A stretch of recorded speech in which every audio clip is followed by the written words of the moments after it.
दोस्तों, good morning. कैसे हैं आप सभी। तो आज हम आए हैं सब्जी को निकालने के लिए। तो ये देखिए, ये पहाड़ी ऑर्गेनिक सब्जी जिसको कि बोलते हैं हम लिंगड़, हिंदी में बोलते हैं इसको लिंगड़ा। तो आज बना रहे हैं हम इसकी सब्जी।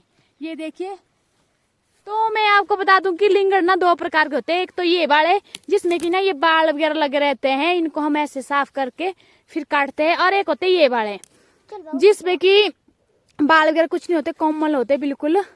तो ये देखिए, इसका ना अचार भी बनाया जाता है। तो किस किस ने खाई है ये सब्जी कमेंट में जरूर बताना। ये देखिए, तो आप भी आ जाइए हमारी पहाड़ी स्पेशल सब्जी को खाने के लिए।